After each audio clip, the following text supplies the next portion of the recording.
나폴레옹은 총칼로 유럽을 정복했지만 세종대왕은 무기 없이 유럽을 정복했습니다. 한 언어학자의 충격적인 발표에 프랑스 자존심이 산산조각이 났습니다. 한글이 불어의 아성을 무너뜨리고 있습니다. 프랑스 명문 소르본 대학 복도에 300명이 넘는 학생들이 몰려 새벽부터 줄을 서 있었습니다. 충격적이게도 이 긴 행렬은 한국어 강좌를 듣기 위해 몰려든 학생들이었습니다. 루이 14세의 나라, 문화의 종주국을 자처하던 프랑스에서 벌어진 이 기이한 현상. 지금부터 소르본 대학의 벨린다 루소 교수가 털어놓는 충격적인 고백을 들어보겠습니다. 파리 교육부 회의실. 저는 믿을 수 없는 통계 보고서를 손에 들고 있었습니다. 프랑스 전역의 명문 교육기관에서 프랑스 문학 전공자가 급감하고 있다는 내용이었습니다. 그뿐만 아니라 중국어, 일본어 전공자들도 급감하고 있었습니다. 그런데 더 놀라운 것은 그 빈자리를 한국어가 채우고 있다는 사실이었습니다. 루소 교수님, 이 보고서를 어떻게 설명하시겠습니까? 프랑스 교육부 장관 피에르 모로가 심각한 표정으로 물었습니다. 회의실 안은 무거운 침묵에 휩싸였습니다. 한국어 수강생이 1년 만에 400% 증가했다고요? 이건 말이 안 됩니다. 저는 벨린다 루소, 소르본 대학 프랑스 문학 및 언어학 교수입니다. 20년간 프랑스 언어의 아름다움과 우수성을 학생들에게 가르쳐왔습니다. 불어는 세계에서 5번째로 많이 사용되는 언어이자 전 대륙에서 사용되는 몇 안 되는 언어입니다. 유럽의 귀족들이 의사소통을 위해 선택했던 언어, 외교와 예술의 언어였습니다. 프랑스어가 K드라마 언어에 밀리고 있다니, 이건 문화적 위기입니다. 모로 장관의 말에 회의실 내 교육부 고위 관계자들의 얼굴에는 걱정의 그림자가 드리워졌습니다. 루소 교수님, 당신은 언어학자이자 문화연구가로서 이 현상을 조사해 주셨으면 합니다. 왜 우리 아이들이 갑자기 한국어에 매료되었는지, 이것이 일시적인 유행인지, 아니면 더 깊은 문화적 변화의 신호인지 알아내 주십시오. 집으로 돌아오는 길, 차 안에서 라디오를 켰더니 프랑스 채널에서 한국 가수의 노래가 흘러나왔습니다. 운전대를 잡은 손에 힘이 들어갔습니다. 모로 장관의 말이 계속 머릿속을 맴돌았습니다. 프랑스어가 K드라마 언어에 밀리고 있다. 정말 그럴까요? 우리 프랑스의 자랑, 루이 14세부터 나폴레옹, 그리고 현대에 이르기까지 전 세계의 문화적 영향력을 행사해온 우리 언어가 정말 위기에 처한 걸까요? 집에 도착했을 때는 이미 저녁 8시가 넘어 있었습니다. 10살 딸 클로에는 이미 자기 방에 있을 테지요. 이 기이한 현상의 원인을 찾기 위한 저의 여정이 이제 막 시작되려 합니다. 저는 벨린다 루소, 45세의 소르본 대학 프랑스 문학 및 언어학 교수입니다. 제 연구실 벽에는 프랑스 문학의 거장들 초상화가 걸려 있습니다. 몽테뉴, 위고, 발자크, 카미. 그들의 작품이 담긴 책들이 제 사무실을 가득 채우고 있죠. 이 책들은 단순한 종이 묶음이 아니라 프랑스의 영혼이자 유산입니다. 케임브리지에서 언어학 박사 학위를 받은 후 제 고국 프랑스로 돌아와 프랑스어의 아름다움과 정교함을 연구하고 가르치는 일에 인생을 바쳤습니다. 저에게 프랑스어는 단순한 의사소통 도구가 아닙니다. 그것은 생각의 방식이자 세계를 바라보는 창입니다.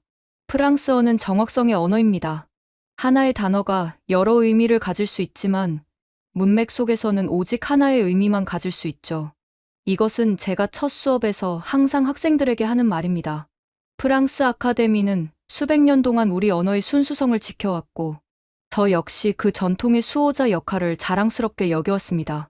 그런데 지금 제 책상 위에는 충격적인 통계 자료가 놓여 있습니다. 프랑스 전역의 학생들이 프랑스어가 아닌 한국어를 배우고 있다는 내용입니다. 2010년대 초반 일본어 열풍이 불었던 적이 있었습니다. 망가와 애니메이션의 인기로 젊은이들 사이에서 일본어 학습이 증가했죠. 하지만 그것은 일시적인 현상이었고 규모도 지금과는 비교가 되지 않았습니다. 일본어 열풍 때는 이렇지 않았어요. 한국어는 뭔가 다릅니다. 통계 보고서를 검토하던 제 조교 마리가 말했습니다. 그녀의 말이 맞습니다. 일본어가 인기였을 때도 프랑스 문학 강의실이 비어있진 않았습니다. 하지만 지금은 다릅니다. 소르본 대학의 한국어 강좌는 대기자만 300명이 넘고 반면 제 프랑스 문학 고급 강좌는 수강생이 지난 학기의 절반으로 줄었습니다. 교수님, 이건 단순한 숫자 이상의 의미가 있다고 생각해요. 뭔가 근본적인 변화가 일어나고 있는 거죠. 교육부로부터 돌아오는 길에 마리의 말이 계속 제 귀에 맴돌았습니다. 집에 도착하자 식탁 위에 10살 딸 클로에가 남긴 쪽지가 있었습니다. 엄마, 저녁은 냉장고에 있어요. 먼저 자러 갈게요. 클로에. 그녀는 항상 영어만 배우면 충분해요. 다른 언어는 왜 배워야 하나요? 라고 말하던 아이였습니다. 영어는 세계 공용어니까 다른 언어는 시간 낭비라는 실용주의적 태도를 가지고 있었죠. 그런 클로에가 최근 들어 학교에서 돌아오는 시간이 점점 늦어지고 있습니다. 숙제 때문이라고 하지만 무언가 이상합니다. 냉장고에서 식사를 꺼내 데우면서 클로에의 방을 바라보았습니다. 불빛이 새어나오고 있었습니다. 아직 자지 않은 모양이군요. 식사를 마치고 그녀의 방을 노크할까 생각했습니다. 교육부 장관의 의뢰는 단순한 연구 과제가 아닙니다.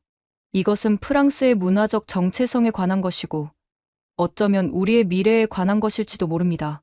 그리고 지금 그 연구의 첫 단계는 이 집에서 제 딸의 방에서 시작해야 할 것 같은 이상한 예감이 듭니다. 저녁을 데워 먹은 후 클로의 빨래를 들고 그녀의 방 앞에 섰습니다. 불빛이 여전히 새어나오고 있었습니다. 가볍게 노크했습니다. 클로에, 빨래 가져왔어. 잠깐만요, 엄마. 방 안에서 갑작스러운 소음이 들렸습니다. 뭔가를 급하게 치우는 소리 같았습니다. 몇 초 후 문이 열렸고 클로에가 살짝 상기된 얼굴로 나타났습니다. 늦었는데 아직 안 자고 뭐하니? 숙제예요. 내일 영어 시험이 있거든요. 그녀의 눈빛이 어딘가 회피하는 듯 했습니다. 10년간 딸을 키워온 엄마로서 저는 그녀가 무언가 숨기고 있다는 것을 직감적으로 알 수 있었습니다. 조금만 들어가도 될까? 방이 좀 지저분해요. 괜찮아. 엄마 방이 더 지저분하니까. 미소를 지으며 클로에의 방으로 들어섰습니다. 그리고 순간 그 자리에 얼어붙었습니다. 벽면에는 한국 아이돌 그룹의 포스터가 가득했습니다. BTS, 블랙핑크, 트와이스. 책상 위에는 한글로 된 교재와 노트가 펼쳐져 있었고 그 옆에는 태블릿이 놓여 있었습니다. 화면에는 한국어 학습 앱이 실행 중이었습니다. 클로에, 이게 다 뭐니? 딸은 한숨을 쉬며 침대에 앉았습니다. 엄마, 제가 설명할게요. 저 한국어 배우고 있어요. 영어만 배우면 된다던 아이가 갑자기 한국어를? 그건 K-팝 때문이에요. 클로에는 자신의 태블릿을 들어 제게 보여주었습니다. 화면에는 7명의 젊은 남성들이 화려한 안무를 선보이고 있었습니다. 이 사람들이 BTS예요. 세계에서 가장 유명한 K-팝 그룹이죠. 처음에는 친구 루시가 보여줬을 때 별로 관심 없었어요. 하지만 계속 들을수록 그들의 음악이 정말 특별하다는 걸 느꼈어요. 클로에는 열정적으로 설명을 이어갔습니다. 그들의 노래 가사가 정말 의미 있어요, 엄마. 자기 자신을 사랑하는 것, 꿈을 포기하지 않는 것, 사회적 불의에 맞서는 것. 번역본으로 읽으면 그 의미가 완전히 전달되지 않아요. 그래서 원래 가사를 이해하고 싶었어요. 그래서 언제부터 한국어를 배우기 시작한 거니? 3개월 전부터요.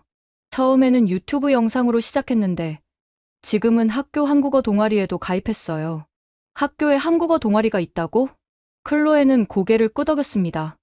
네, 작년에 생겼어요. 이제는 학교에서 가장 인기 있는 동아리가 됐죠. 30명이 넘는 회원이 있어요. 저는 충격을 감추지 못했습니다. 제가 교육부에서 보았던 통계가 바로 이런 현실을 반영하고 있었군요. 그것도 제 바로 코앞에서 제 딸의 방에서 일어나고 있었습니다. 왜 엄마한테 말하지 않았니? 엄마가 실망할까 봐요. 영어만 배우면 된다고 하던 제가 갑자기 한국어에 빠졌으니까요. 그리고 엄마는 프랑스 문학 교수잖아요. 제가 프랑스어도 아닌 한국어를 배운다고 하면 서운해하실 것 같았어요. 클로의 말에 가슴이 아팠습니다. 제 딸이 저를 두려워한다니요. 클로에, 엄마는 내가 새로운 것을 배우고 열정을 갖는 것을 절대 막지 않아. 다만 놀랐을 뿐이야.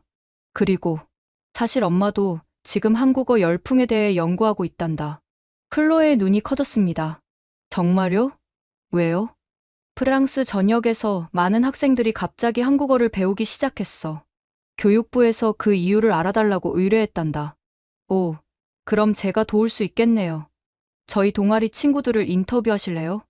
저는 미소를 지었습니다. 이것은 위기가 아니라 기회일지도 모릅니다. 제 딸을 통해 이 현상의 핵심에 더 가까이 다가갈 수 있을 것 같았습니다. 그러면 좋겠구나. 그런데 먼저 내가 배운 한국어 몇 마디 들려줄래? 클로에는 환하게 웃으며 또박또박 말했습니다. 안녕하세요. 저는 클로에입니다. 만나서 반갑습니다. 그 순간 저는 제 딸의 새로운 모습을 발견했습니다. 언어에 무관심하던 아이가 이토록 열정적으로 외국어를 배우고 있다니. 이것이 단순한 케이팝의 인기를 넘어선 무언가가 있는 것은 분명했습니다. 내일은 클로의 학교를 방문해봐야겠습니다. 다음 날 아침, 저는 클로의 학교인 생마리 초등학교를 방문했습니다. 이곳은 파리 시내에 위치한 평범한 공립학교로 제가 학부모로서 여러 번 방문했던 곳이지만 오늘은 달랐습니다. 오늘은 소르본 대학 교수이자 교육부 조사관으로서 방문한 것이었습니다. 학교 교장 카트린 뒤부와 선생님이 저를 반갑게 맞이했습니다. 루소 교수님 방문해 주셔서 감사합니다. 클로에에게 엄마가 오신다고 들었어요.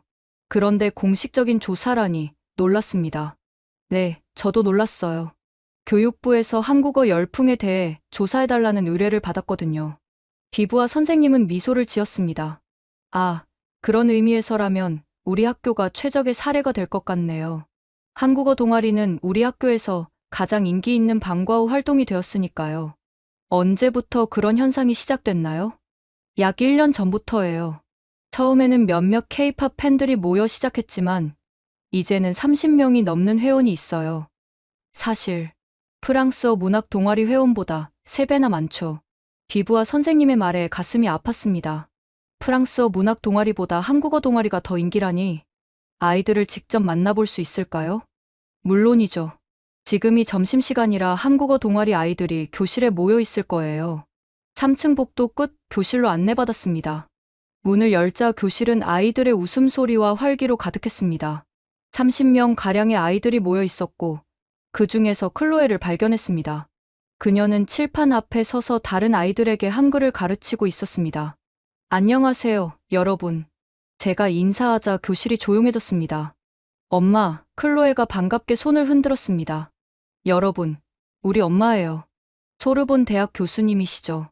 아이들이 경외의 눈빛으로 저를 바라보았습니다. 오늘은 교수가 아니라 연구자로 왔어요.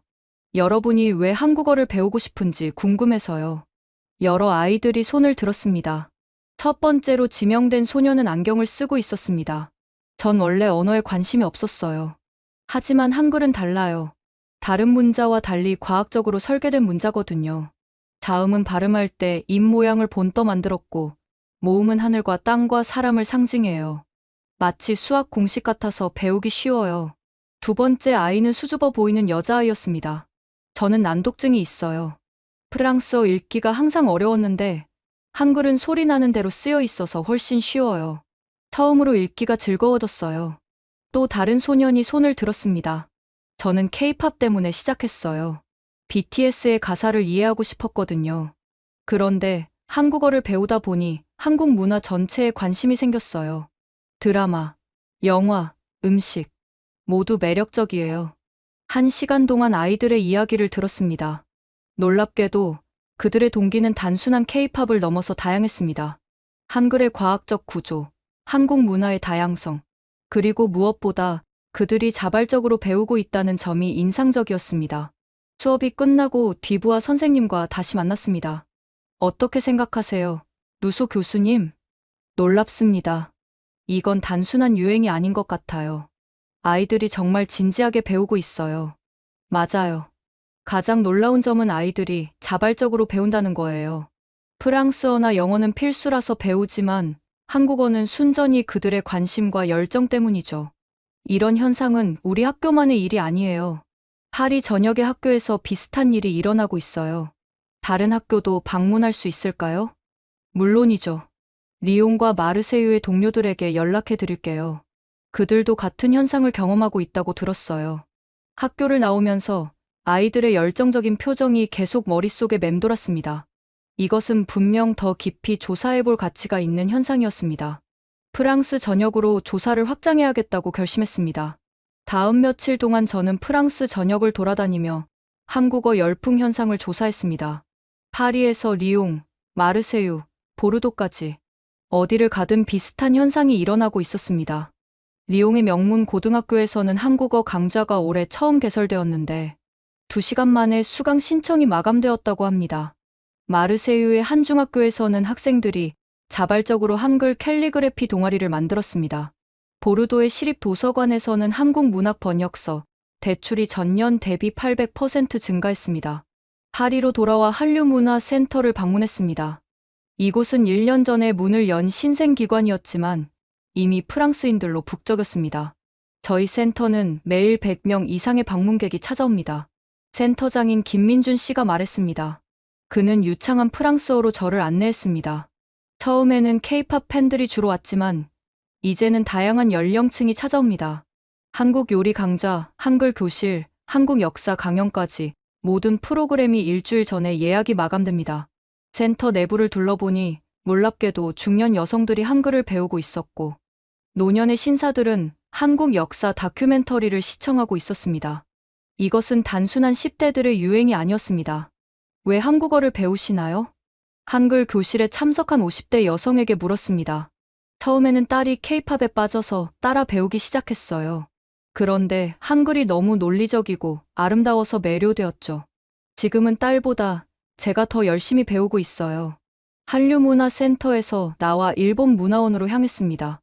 저는 이곳에서 15년 전 일본어를 배웠던 기억이 있습니다. 당시 일본 애니메이션과 망가의 인기로 일본어 열풍이 불었었죠. 아, 루소 교수님. 오랜만입니다. 일본 문화원 부원장 타나카 씨가 저를 알아보고 인사했습니다. 요즘 일본어 수강생이 어떤가요? 솔직히 말씀드리자면 급감했습니다. 작년보다 40%나 줄었어요. 타나카 씨의 표정이 어두워졌습니다. 한류 열풍 때문인가요? 그렇습니다. 하지만 걱정하지 마세요. 일본 문화는 훨씬 더 깊고 수준 높습니다. 한류는 단순한 대중문화에 불과해요. 일시적인 현상일 뿐이죠. 그의 말에는 노골적인 경계심이 느껴졌습니다. 다음으로 중국 문화원을 방문했을 때도 비슷한 반응을 접했습니다. 한국 문화의 많은 부분이 중국에서 유래했다는 것을 아시나요? 중국 문화원 담당자 왕 씨가 말했습니다. 한복은 중국 전통 의상인 한푸에서 유래했고 김치도 원래 중국 음식입니다. 한국이 이런 문화적 요소를 자기 것인 양홍보하는 것은 유감스러운 일이죠. 저는 그의 주장에 의문이 들었지만 연구자로서 중립적인 태도를 유지했습니다. 그러나 한 가지 분명해진 것은 한류 열풍이 단순한 문화 현상을 넘어 아시아 국가들 간의 미묘한 경쟁 구도에도 영향을 미치고 있다는 점이었습니다. 호텔로 돌아와 노트북을 열었습니다. 오늘의 발견을 정리하면서 이 현상이 파리를 넘어 프랑스 전역에서 일어나고 있다는 사실에 다시 한번 놀랐습니다. 그리고 단순한 10대의 문화를 넘어 다양한 연령층에게 영향을 미치고 있다는 점도 흥미로웠습니다. 다음 단계로는 이 현상이 프랑스만의 일인지 아니면 유럽 전역에서 일어나고 있는 일인지 확인할 필요가 있었습니다. 브뤼셀에서 열리는 유럽 언어 교육 컨퍼런스가 다음 주로 예정되어 있었습니다. 그곳에서 다른 유럽 국가들의 상황도 알아볼 수 있을 것입니다. 브뤼셀의 유럽 의회 부속 회의장은 유럽 각국에서 온 교육 전문가들로 북적였습니다. 변화하는 세계 속 유럽 언어 교육의 미래라는 주제로 열린 이번 컨퍼런스는 본래 영어 중심 교육과 유럽 언어의 균형에 관한 논의를 위한 자리였습니다. 하지만 올해는 의제가 크게 바뀌었습니다. 한글 현상 유럽 언어 교육의 위기인가, 기회인가? 회의장 입구에 걸린 대형 현수막이 눈에 띄었습니다. 저는 프랑스 교육부를 대표하여 이 자리에 참석했습니다. 로비에서 익숙한 얼굴을 발견했습니다. 벨린다, 왔군요. 옥스퍼드 대학 언어학과의 헬렌 맥그리거 교수였습니다. 10년 전 케임브리지에서 함께 공부했던 동료로 현재는 영국 교육부 언어정책 자문관을 맡고 있었습니다. 헬렌, 반가워요. 당신도 이 현상을 조사 중인가요? 물론이죠. 영국에서도 똑같은 상황이에요. 이튼 칼리지에서조차 학생들이 한국어를 배우기 시작했어요. 옥스퍼드 내 한국어 강좌는 대기자가 400명을 넘었고요. 저는 놀라움을 감추지 못했습니다. 이튼 칼리지는 영국 왕실 자제들이 다니는 최고의 명문 학교였습니다. 그곳에서도 한글 열풍이라니. 회의장으로 이동하는 동안 베를린 대학의 하인리 밀러 교수와 마드리드 대학의 이사벨 로드리게스 교수도 만났습니다. 그들의 이야기도 비슷했습니다. 독일에서는 괴테와 실러보다 BTS 가사를 외우는 학생들이 더 많아졌어요. 밀러 교수가 한숨을 쉬며 말했습니다. 스페인도 마찬가지예요. 세르반테스 문학상 수상 작품보다 한국 드라마가 더 인기 있죠. 로드리게스 교수가 덧붙였습니다. 회의가 시작되고 첫 번째 발표자로 독일 교육심리학자 안나 슈미트 박사가 단상에 올랐습니다. 유럽 전역에서 일어나는 한글 학습 열풍의 원인을 분석한 결과 크게 세 가지 특징이 발견되었습니다. 대형 스크린에 그래프가 나타났습니다.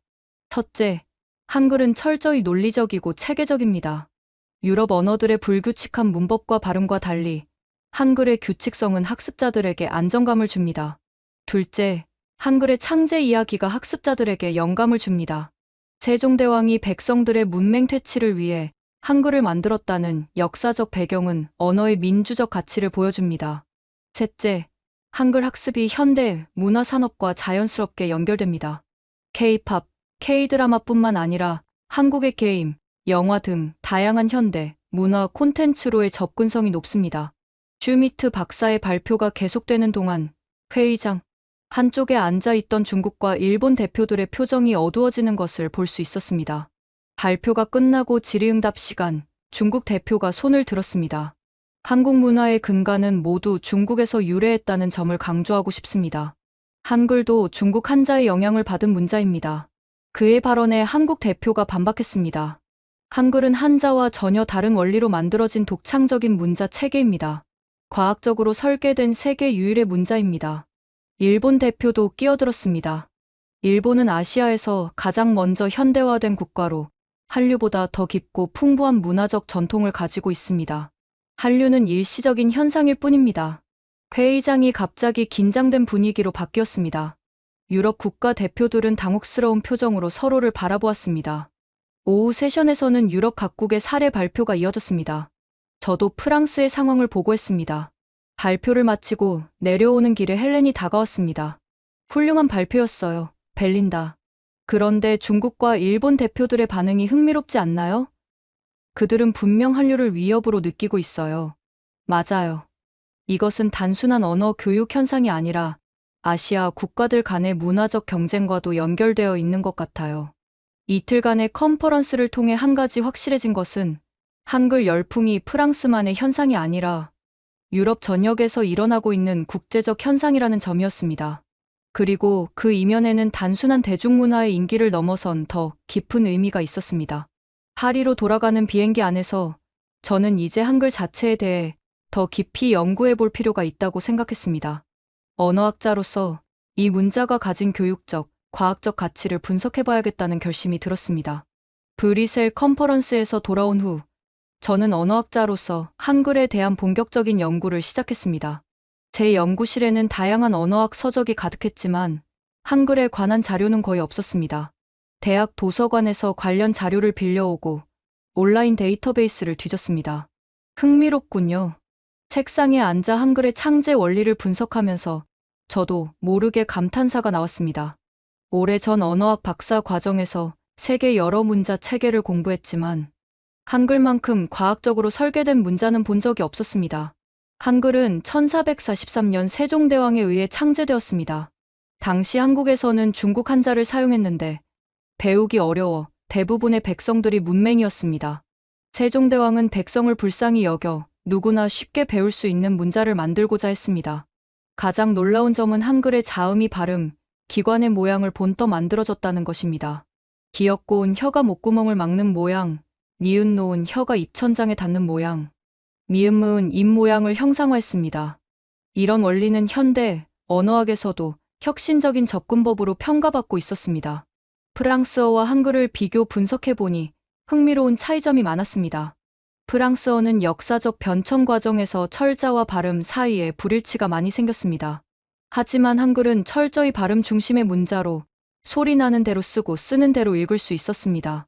제 연구를 돕기 위해 한국어 전문가를 만나기로 했습니다. 파리 소재 한국문화원의 이지원 교수가 제 연구실을 방문했습니다. 루소 교수님, 한글에 관심을 가져주셔서 감사합니다. 질문이 있으시다고요? 네, 한글이 학습 장애가 있는 아이들에게 효과적이라는 주장에 대해 더 알고 싶습니다. 이 교수는 고개를 끄덕였습니다. 맞습니다. 한글은 발음과 철자의 일치도가 높아 난독증이 있는 학습자들에게 특히 유용합니다.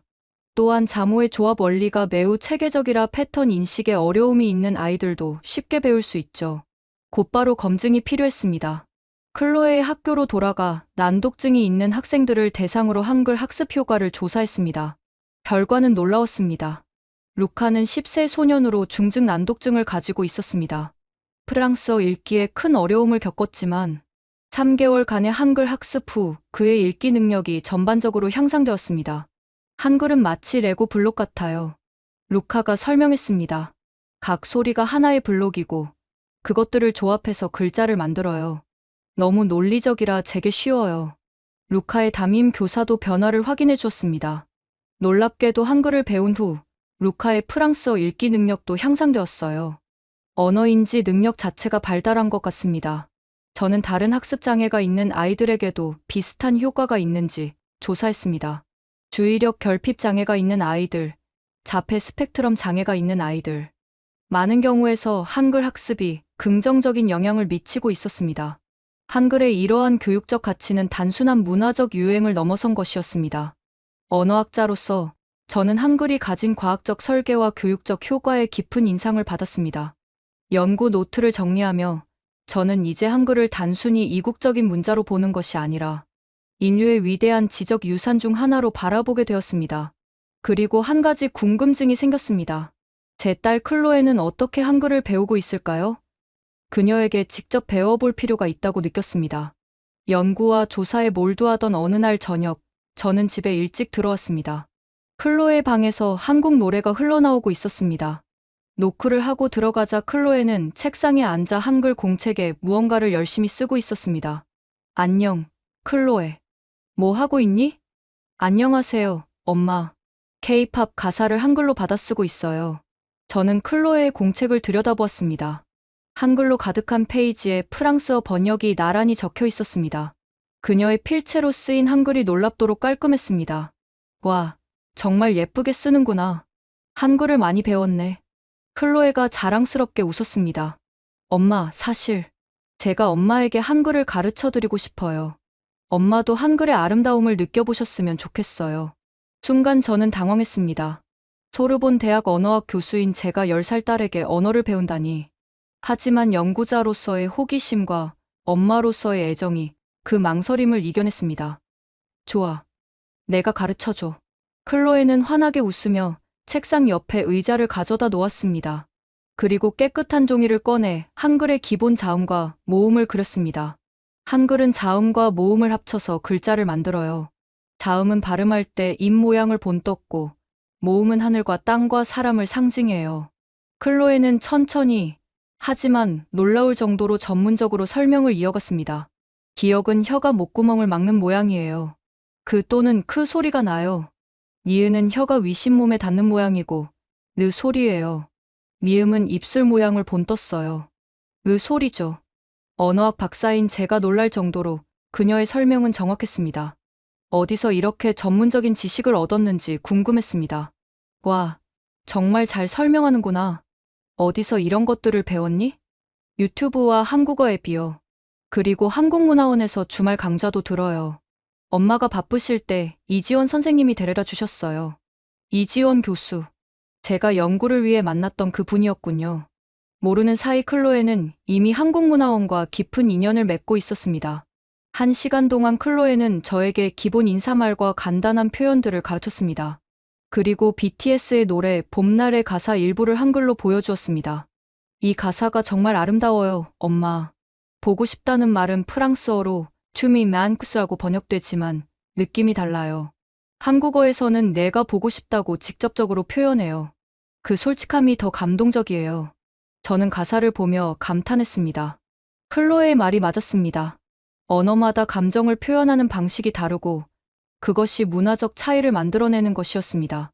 엄마, 한글은 단순히 글자가 아니에요. 한글을 배우면서 저는 다른 방식으로 생각하는 법을 배우고 있어요. 더 직접적으로, 더 솔직하게요.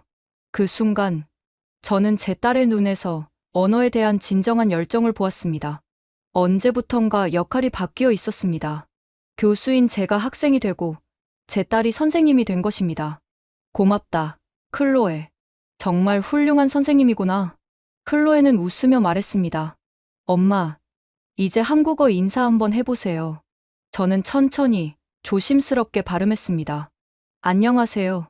만나서 반갑습니다. 클로에가 박수를 쳤습니다. 완벽해요. 엄마, 다음 주에는 한글로 간단한 일기도 써볼 수 있을 거예요. 그날 밤, 저는 오랜만에 학생이 된 기분으로 행복했습니다. 그리고 무엇보다 제 딸과 새로운 방식으로 소통하게 된 것이 기뻤습니다. 이것은 단순한 언어 학습이 아니었습니다. 우리는 함께 새로운 세계를 탐험하고 있었습니다. 브뤼셀 컨퍼런스에서 돌아온 후, 저는 한글의 과학적 구조와 교육적 가치에 매료되었지만, 동시에 아시아 국가들 간의 문화적 경쟁 구도에도 관심이 생겼습니다. 이 현상의 정치적, 외교적 측면을 더 이해하기 위해 파리 소재 아시아 문화원들을 다시 방문하기로 했습니다. 파리 16구에 위치한 중국 문화원은 웅장한 건물이었습니다. 며칠 전 방문했을 때보다 더 많은 현수막과 포스터가 붙어 있었습니다. 5000년 중화 문명 특별전, 한자의 세계, 중국 전통 의상, 한푸 전시회라는 제목이 눈에 띄었습니다. 루소 교수님, 다시 방문해 주셔서 감사합니다. 왕 주임이 저를 맞이했습니다. 그의 사무실에 들어서자 벽면에는 중국 전통 의상과 한국 전통 의상을 비교한 차트가 걸려 있었습니다. 저희가 새로 준비한 전시회입니다. 한국 문화의 기원에 관한 진실을 알리는 전시죠. 왕 주임은 자신감 넘치는 목소리로 설명을 이어갔습니다. 한복은 사실 중국의 한푸에서 유래했습니다. 김치도 중국의 파오차이가 원조고요. 심지어 한글도 한자의 영향 없이는 만들어질 수 없었죠. 저는 언어학자로서 마지막 주장에 의문이 들었습니다. 한글이 한자의 영향을 받았다고요? 제가 조사한 바로는 한글은 발음, 기관의 모양을 본떠 만든 독창적인 문자 체계인데요. 왕 주임은 고개를 저었습니다. 서양 학자들은 동아시아 문화의 뿌리를 이해하지 못합니다. 한국은 오랫동안 중국의 변방국이었고 모든 문화적 요소는 중국에서 비롯되었습니다. 그의 주장은 제가 연구한 내용과 너무 달라 놀랐지만 연구자로서 중립을 유지하며 대화를 이어갔습니다. 다음으로 방문한 일본 문화원에서도 비슷한 분위기를 느꼈습니다. 문화원 로비에는 일본 전통 문화의 세계적 영향이라는 대형 전시가 새로 설치되어 있었습니다. 루소 교수님, 저희 특별 전시회를 보러 오셨군요. 타나카 부원장이 저를 반갑게 맞이했습니다. 한류 열풍에 관한 연구는 어떻게 진행되고 있나요? 한글의 교육적 가치에 대해 연구하고 있어요. 정말 흥미로운 발견들이 많았습니다. 타나카 씨의 표정이 굳어졌습니다. 일본 문화와 언어도 연구해 보셔야 합니다. 일본은 아시아에서 가장 먼저 현대화된 국가로 한류보다 훨씬 더 깊고 풍부한 문화적 전통을 가지고 있어요. 일본 애니메이션은 오스카상을 받았고 일본 문학은 노벨상을 여러 번 수상했습니다. 그는 자리에서 일어나 새 전시물로 저를 안내했습니다. 일본이 한국에 문화적 영향을 준 증거들입니다. 한류의 많은 요소가 사실 일본 대중문화에서 영감을 받았다는 것을 보여주죠. 두 문화원을 방문한 후 저는 한국 문화원으로 향했습니다. 그런데 문 앞에 이상한 광경이 펼쳐져 있었습니다. 문화원 간판이 훼손되어 있었고 입구에는 누군가 한국 문화는 중국 문화의 아류라는 낙서가 되어 있었습니다. 이게 무슨 일이죠? 김민준 센터장이 한숨을 쉬며 맞이했습니다. 어젯밤에 일어난 일입니다. 최근 들어 이런 일이 자주 있어요. 저희 문화 행사가 있을 때마다 방해 시도가 있고 심지어 위협 전화도 받습니다. 경찰에 신고하셨나요? 물론이죠. 하지만 증거가 부족해서 수사가 진전이 없습니다. 센터 내부로 들어가니 많은 프랑스인들이 한국어를 배우고 한국 문화를 체험하고 있었습니다. 외부의 방해에도 불구하고 문화원은 활기찼습니다. 이런 방해에도 불구하고 방문객이 늘고 있습니다. 한류의 진정성이 많은 사람들에게 공감을 얻고 있는 것 같아요. 김 센터장의 말에 고개를 끄덕였습니다. 이제 저는 한글 열풍이 단순한 문화 현상이 아니라 아시아 국가들 간의 치열한 문화 경쟁의 한 부분이라는 것을 깨달았습니다. 그리고 그 경쟁 속에서 한글과 한국 문화가 가진 진정성과 가치가 더욱 빛나고 있었습니다. 연구와 방문을 마친 후 저는 교육부에 제출할 보고서 작성을 시작했습니다. 제 연구실 책상에는 지난 몇 주간 수집한 자료들이 산더미처럼 쌓여 있었습니다. 통계 자료, 인터뷰 기록, 학교 방문 보고서, 언어학적 분석 자료. 이제 이 모든 것을 하나의 보고서로 정리해야 했습니다. 프랑스어의 위기인가, 교육의 기회인가, 한글 열풍 현상 분석 보고서. 제목을 타이핑하며 깊은 생각에 잠겼습니다. 처음 이 연구를 시작했을 때 저는 프랑스의 문화적 자존심이 상처받은 언어학자였습니다. 프랑스어가 위협받고 있다고 느꼈고 이 기이한 현상의 원인을 파악해 문제를 해결하고 싶었습니다. 하지만 이제 저의 관점은 완전히 달라졌습니다. 제 딸에게 한글을 배우고 난독증 아이들의 변화를 목격하고 한글의 과학적 원리를 연구하면서 저는 이것이 위기가 아닌 기회임을 깨달았습니다. 보고서 서론을 작성했습니다. 현재 프랑스 및 유럽 전역에서 일어나고 있는 한글 학습 열풍은 단순한 대중문화의 일시적 유행이 아닙니다. 이것은 교육의 본질에 대한 심오한 질문을 던지는 현상입니다.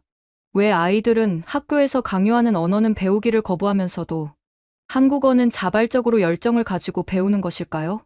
저는 보고서에 한글의 과학적 원리와 교육적 가치에 대한 분석을 담았습니다. 발음 기관의 모양을 본뜬 자음 체계, 천지인 철학을 담은 모음 체계, 그리고 이러한 요소들이 학습에 미치는 긍정적 영향을 상세히 기술했습니다.